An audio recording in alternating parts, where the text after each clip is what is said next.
Omololu Bamisile, founder of Quiver Finance. It's nice to have everyone here. I have with me some beautiful and handsome panelists, and I think I'll just give them opportunity to introduce themselves. All right, thank you.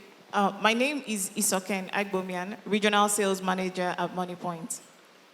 Hi, my name is Oluseye Soyode Johnson, Strategic Partnerships and Innovation at Bundle with a V. Hi, my name is Deepa Omobomi. I'm a Senior Product Manager at Paystack. Hello, good morning. Is it still morning? Okay, it's afternoon already. My name is Segun Adeyemi. I'm the co-founder and CEO of Anchor. Good afternoon, everyone. My name is Oluseye Seton. I'm the co-founder and chief growth officer for Vendocredit. Yeah, that's fine. Welcome. The topic for this panel is digital disruption, revolutionizing financial services in Africa. Financial services in Africa has come a long way, right? At least when we were in uni days back then, a few years ago, there was basically nothing like card payments in Nigeria. Today now we have web, online, and all of these other payments channels that people can actually transact with. And it's becoming more ubiquitous as the days go by. And this panel will be focusing on the future trends and how businesses today are taking advantages of it, and how we can expand on what we currently have. So I'll let Bundle talk to us about what interesting things we're seeing, and then we can take it round, and then we'll go from there. All right, thank you. Good morning, guys. How are we doing? Okay, so, Fintech is definitely one of the most innovative and has been one of the most innovative parts of the tech industry over the last more than a decade. I think in the last couple of years, right, the trends that at least have stuck out to me the most, right, are three things. I think, first of all, I think credit has been really big, right? Because creating a credit economy is increasingly important globally, right? Because it greases the wheels and allows, consumers to, be able to spend more. It allows businesses to be able to do more, right? It's incredibly important. We're still at 6%, right, in Nigeria, but there's an incredible amount of leeway to grow, and it's growing very fast, right? I think that's one of the biggest things. Obviously powered by data, right? The other thing is the ability for fintech to be in anything, right? I always say fintech can be in any company, right? As long as you're facilitating transactions, right? That ability to plug in, whether it's through open banking, payments, allow credit in, supply chains, or that mom and pop store that needs credit, right? Because you can see their, through the inventory management system, you can see their cash flow, right? There's so much innovation that's happening around those key areas. Now, the third one for me is looking at the changing customer preferences, right? And how customers are sort of spending less, right? Obviously, the economy has happened to all of us, right? From the very top to the bottom. I think that, fintechs and companies are increasingly looking to meet people where they are and empower them, right? And that's where Bundle comes in, right? So Bundle is customer engagement and rewards, right, infrastructure that we're able to build into applications that allow customers to earn rewards for all of the revenue generating things that they're doing, right? So think of us as air miles for all of your everyday purchases that you make through any of these channels, right? It's almost loyalty as a service, right? But it's not about the points that you're getting. It's about all of a sudden, the things that you're able to unlock across lifestyle touch points that matter to people, that they're passionate about, right? So we're going to be sharing a lot more about that, but those are three key things that have stood out to me as trends that are growing into the next year. That's fantastic. I think Isoken, you can go next. I think one trend I probably have noticed is the expansion of mobile money services and agency banking services. In Nigeria today, Nigeria has, I think as of 2023, we had hit about, I think, 26% of customers falling under the financially excluded. And a lot of businesses today, a lot of services today are coming up to speak to that financial exclusion. So you see agency banking with Moniepoint has powered and pioneered since 2019. You guys are killing it. Exactly. So, you know, we already saw in 2019 what would become important to the consumer, and we've built an infrastructure around that today that is the largest in Nigeria today. So I actually expect and see that trend progressing, where a lot of players come in to include the financially excluded. Nice. Dipo, So I actually have an interesting take on this. I also really like the way instant payments or instant transfers has become adopted in Nigeria as like a formal way of paying. Like it's an alternative like payment channel. And we've had it for like years, right? But we've not used it in this capacity, right? Thinking about Paystack's journey 4 or 5 years ago, I don't think we had instant transfers as a payment option, right? But you see it everywhere now, right? We've even gotten to the point where you're able to create account numbers for users that they can use to fund like their balances, their wallets, their applications. And if you look at how instant payments work in Nigeria, right?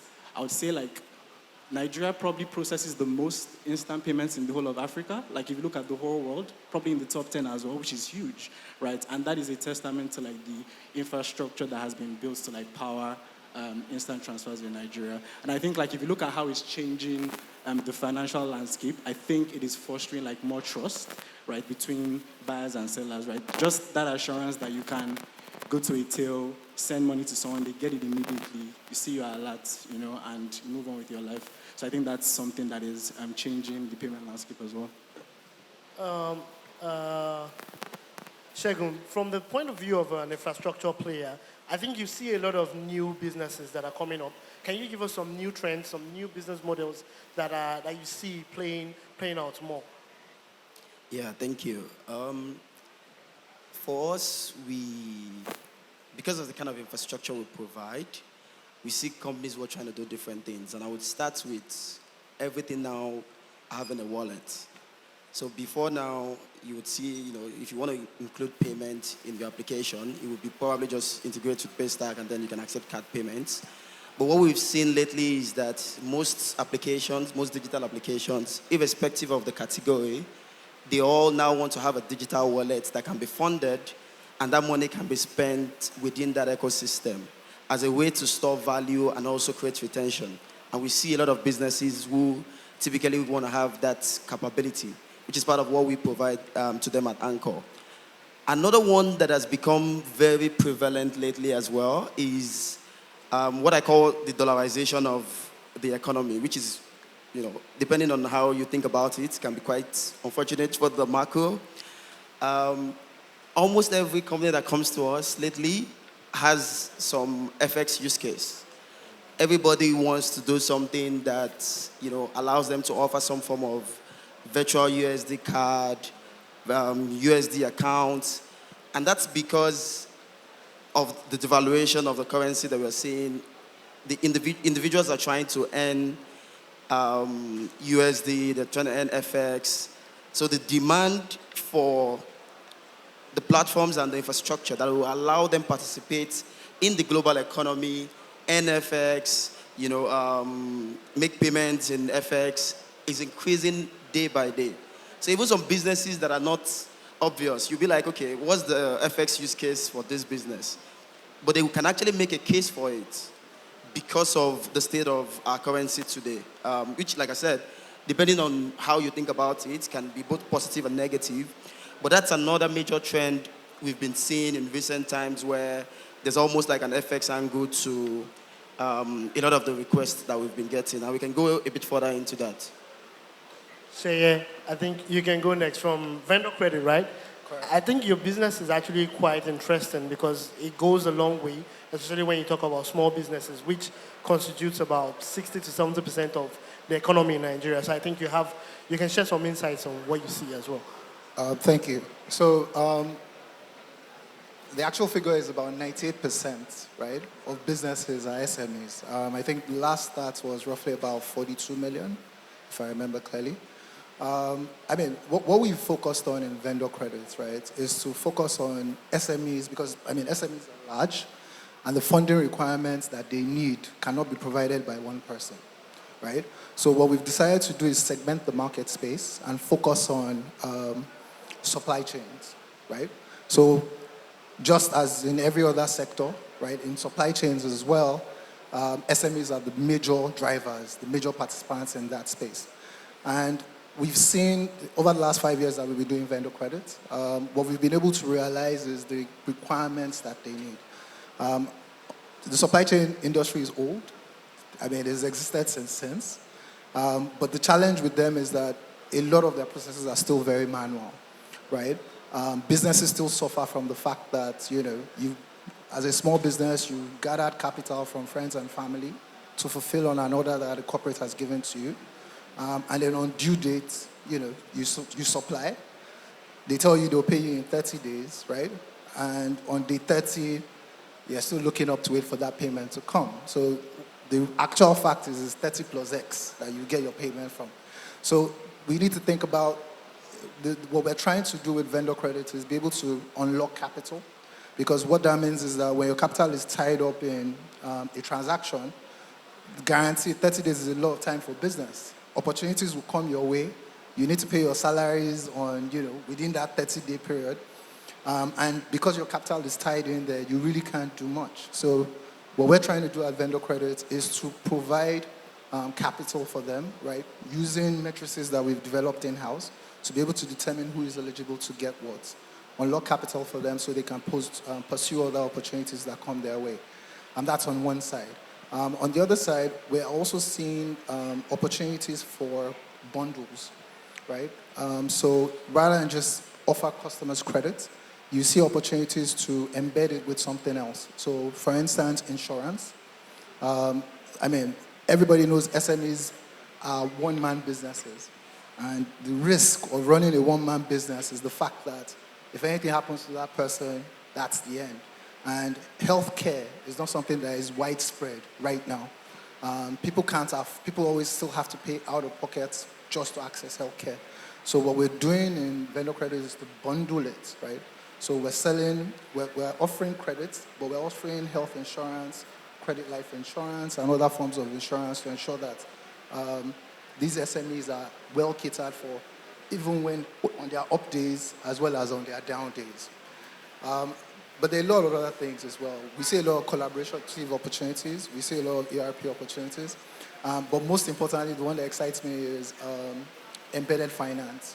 The nature of finance and credit right now is so push-driven in the sense that anybody here that has had to apply for credit had to go to the platform of the financial institution to get it. And you know, it's a cumbersome process because you're coming to them so they treat you anyhow they want to treat you, right? But I think it's time credit went in the opposite direction, which is pull. Credit should be able to meet you at the places where you need to be. You don't need to leave the platform where you generate your income, right, to, you know, pack that information and go somewhere for them to verify it. So if you say Conga merchants selling on e-commerce platforms, there should be no reason why you need to gather all that data, right, and take it somewhere else for someone to be reviewing it before they can give it to you. So a couple of other things there, but I think I'll just leave it out there for now. Fantastic, fantastic. I think we've heard the majority of the new trends that we are seeing. One of the major ones that I think borders, or one of the more important ones, I think everyone spoke to it in a way. Two of them actually, financial inclusion and the lending landscape, really. Talking about that, how are the traditional financial institutions actually adjusting to these new trends? In the sense that we all have, you talked about agency banking, for instance. Formerly, banks usually have branches everywhere. How are they changing to that, and how are they adapting to what you guys are doing? Do you have room for collaboration? How are you guys managing that? That's a very good question. And coming from me, who started my career with one of the traditional fintechs, a legacy fintech, and transitioning into a startup like Moniepoint, I, I know firsthand that what the startups did when we started coming into the ecosystem, what we did was we revolutionized the way people saw payments, right? I remember as early as 2012, 2013, when the main payment options that were available were bank payments. You go into a bank, you want to make your payment, you've generated some sort of ID from a website, and then you go to the bank to make your payment.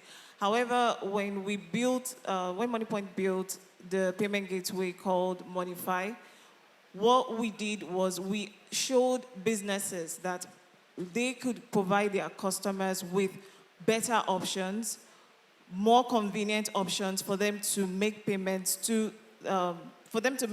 for different purposes, right? So a lot of traditional fintechs, I think they are learning from startups like us, and we are also learning from traditional fintechs. It's more of a symbiotic relationship, right? So it's not one is trying to push the other away, right? So I think that is something that the startups have shown or opened the traditional fintechs to.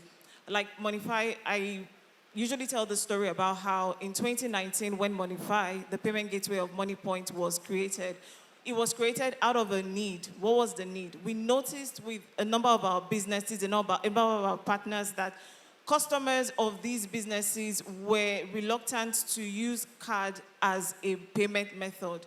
What does this do for a business when your customers are saying, I'm not going to pay with card, give me a different option? It means your operations, a lot of your operations, a lot of your funds, a lot of resources go into verification of payments. And that's a lot of processes for an organization that wants to scale. But what Onify did was we looked at the market, we looked at the trends, and decided we were going to create a service that would automate transfers, because in that moment, transfers was the most popular form of payment in the market, right? So when we created this service that automated transfers, it basically changed the way businesses viewed payments. And then during the COVID period where everything was shut down, it also showed that, businesses have to be run, payments have to be made. We need to automate more. We need to embrace these systems that have been put in place to automate our payments. No longer do we need to do a manual transfer, wait for someone to verify that payment before I get a service. Instead, once I either insert my card onto the business application or whatever it is, I can process my payment and get instant service. So I think, a lot of what we've done in the startup space is to open the eyes of the market, right? To see so many options, right, for payment, for innovation, and to also give options to the customers. Fantastic.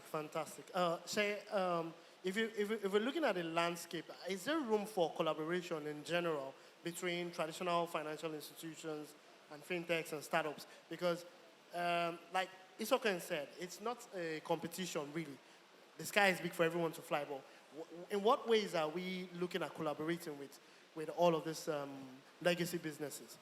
So I think it's inevitable, right? And I think that collaboration, has been happening.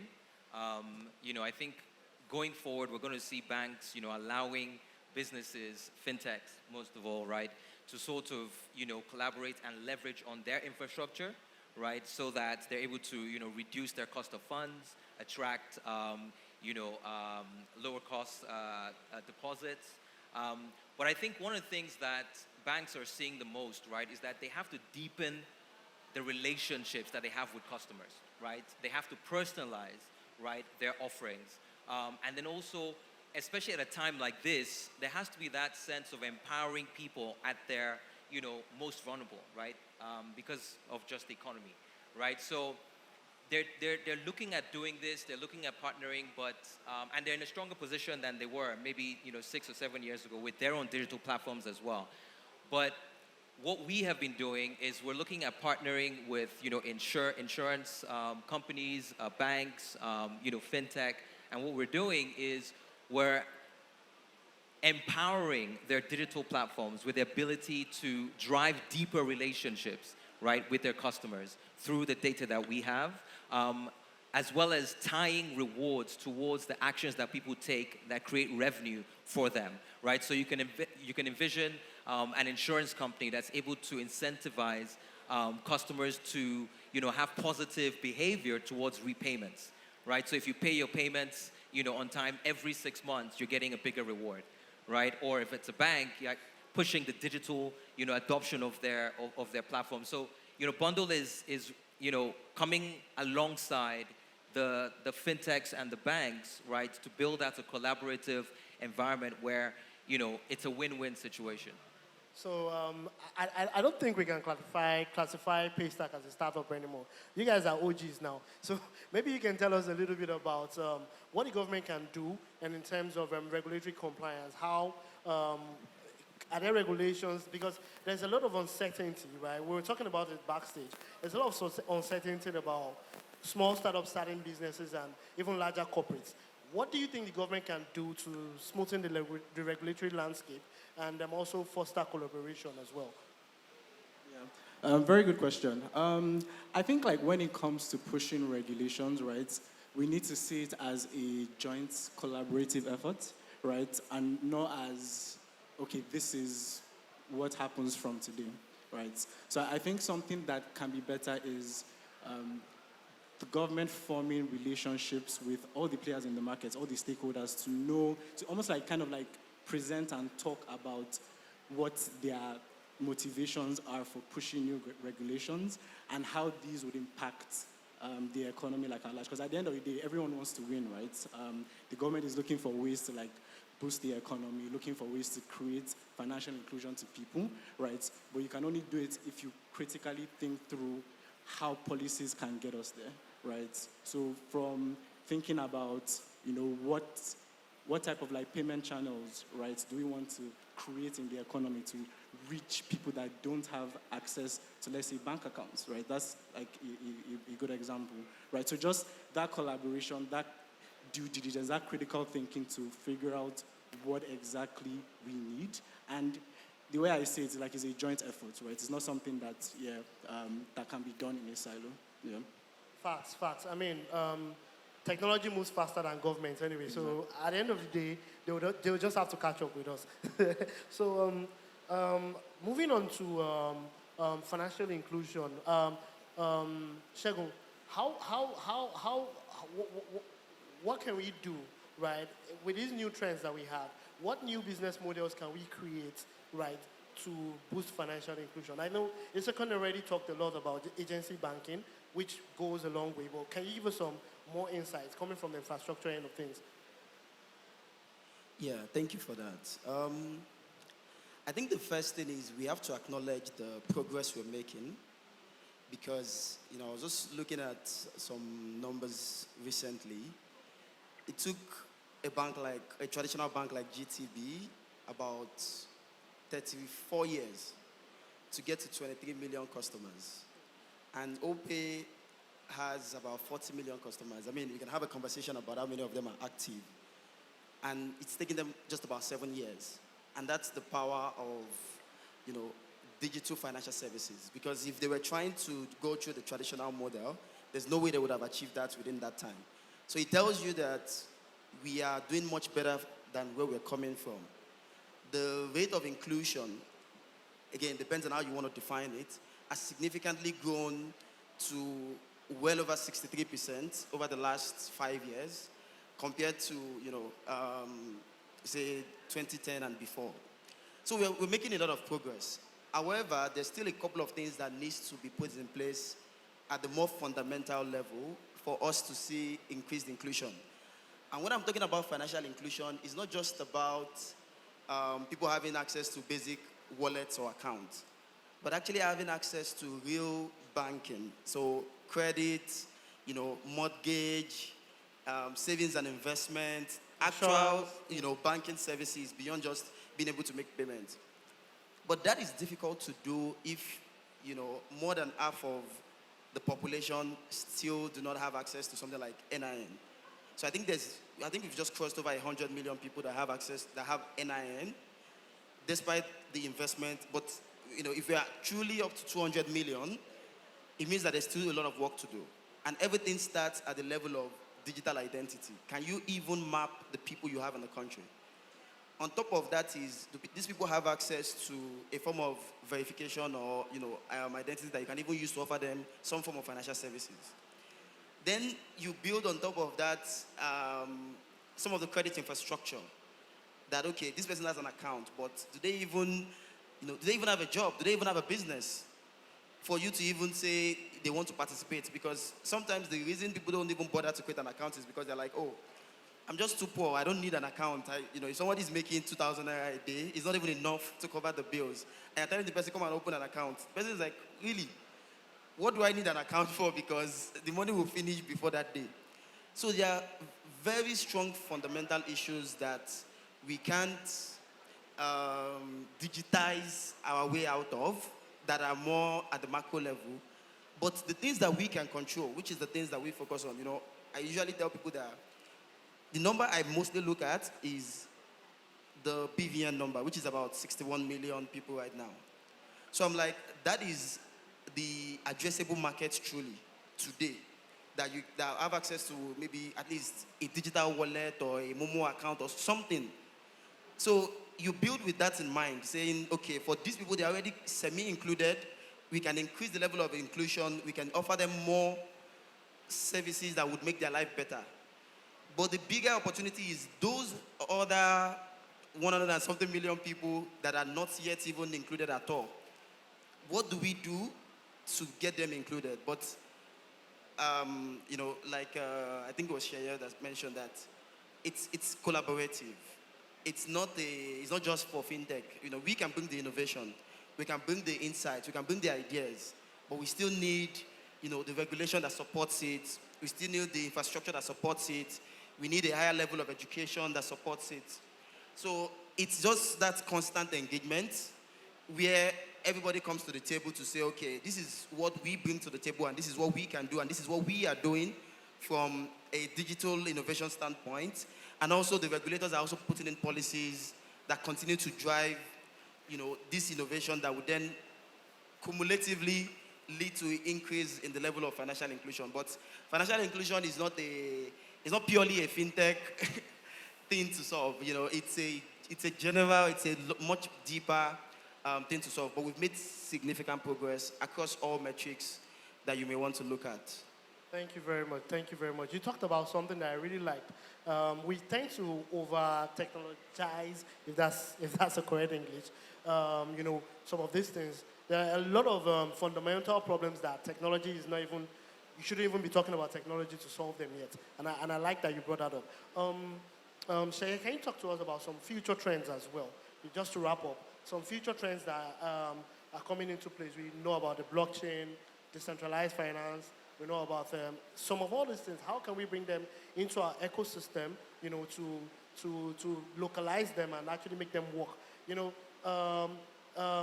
The lending gap in Nigeria is huge.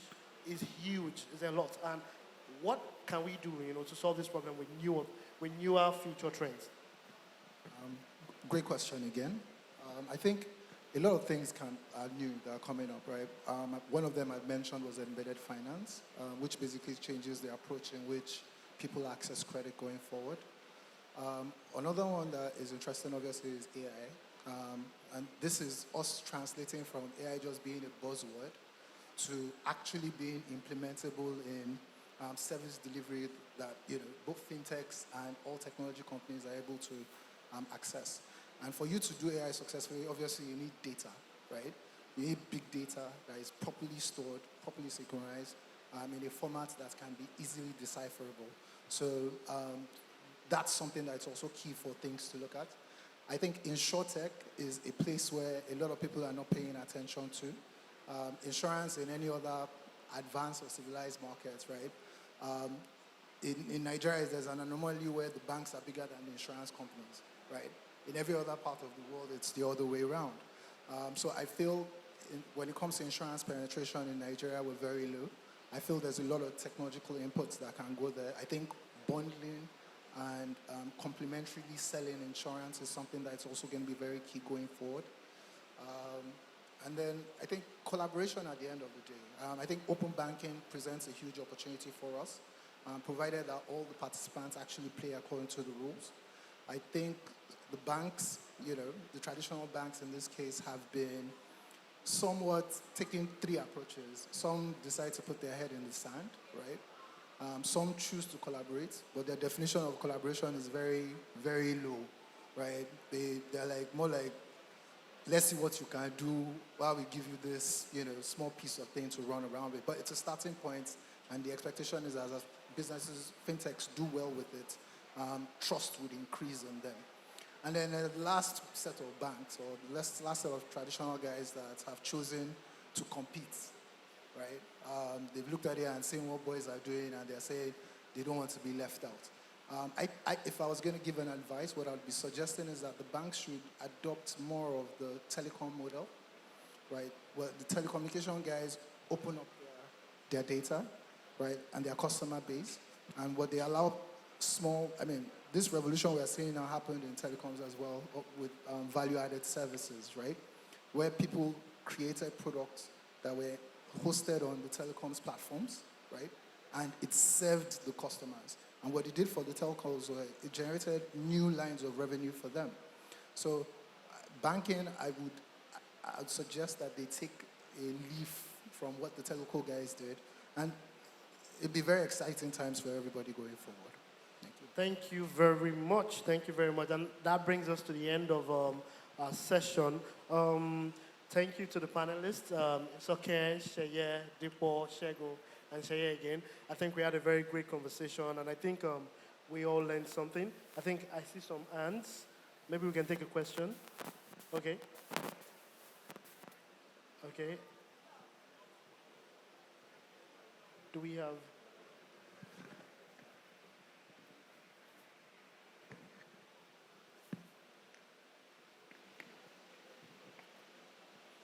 Hello. Okay. Nnamdi Obioma is my name, the head of business development for Subdrop. My question is particularly to Shay.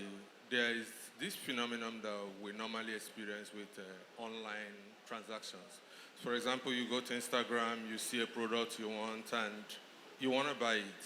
So when you click on that, the vendor wants you to pay before delivery. You want to pay on delivery. So it's always a challenging phenomenon. So what can insurance techs do to bring a sort of security that will make both the vendor, the buyer, and even the delivery guy to be comfortable that all of them, their money is safe, so nobody is afraid? So that's actually something that is bugging my mind.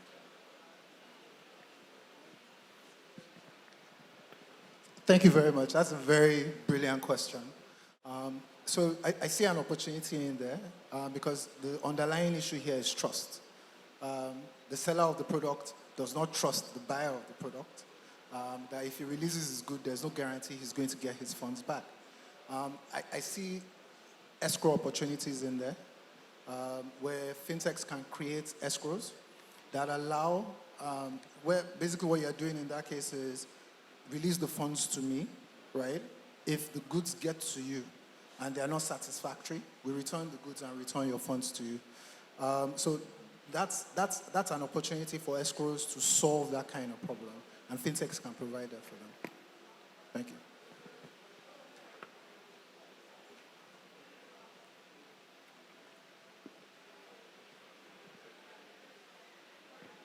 Yeah. Good morning. Yeah, and I want to thank the panelists. This is a very rich and robust panel. And from yesterday, when the physical meeting started, I've heard limitless, which is what today the team is about, which also stands to without boundaries. And we've been talking about African solution, collaboration, disruption, and gateways. So, and I've been thinking, what are the fintechs or the financial, payment companies doing? We know that recent, we've seen, you know, bridges between the East and West Africa, and we're talking about payments within Africa. But most of the companies that do payment within Africa, more like it mirrors the exchange rate, the naira to the dollar. I'm talking about disruption. What are we talking about? What are we doing in a way whereby it's not everybody that wants to do transfer, maybe from Nigeria to Kenya, that needs to go through the US dollar and things like that. I know it could be a bit huge, it could be a bit novel, but what are we doing whereby we can build gateways, systems, whereby if I don't need to go through the US dollar, I just transfer. And as you said, within the telecom sector, I know there was a time we had the one network whereby within Nigeria and in Ghana, within the same network, you could do calls and it appears as if, and we are talking about building African solutions. So what are we thinking in that direction? Thank you. Deepo, you want to take that, right? Yeah, I can take this one. It's a very unique problem, and I guess like part of the challenge is that when it comes to like cross-border remittance, right? Typically, especially in Africa, right, we have to settle the currency that we all accept amongst each other is typically USD, right? So you find yourself in a country that is defending the USD jealously, right? There are limits to how you can pay folks abroad, right? It's a very big problem. And I think like as Africa, we need to get to a place where we can trade with each other without the limitations of this currency, right? An example is like blockchain, right? Can we explore how blockchain can encourage like trade across African countries, right? And that's something that the fintech space needs to like look into, like investigate. And I feel like that will unlock a new level of, you know, economic development in Africa. Once we get to the point where we can seamlessly trade with each other. But trust me, you're not alone in this problem. A lot of people are thinking about how to solve it, and hopefully we find like a solution soon. Thank you very much. If I may just add a little bit to that, there's also a lot of regulatory red tape around that as well. You know, there's the AFCTA act that a lot of countries have not really adopted. So if a lot of countries adopt that, if we have like an economic bloc around Africa, we might be able to solve a lot of these problems. You know, like you mentioned, the blockchain is also something that can solve that, and that's something that we are also building at Quiver Finance as well, you know, to facilitate cross-border transactions and all of that. So I think we've had a very interesting session. We won't be able to take any more questions, but I know the organizers have a system where they can accept your questions and then we can relate them to the panelists and then they can take the questions after. So thank you very much. And I think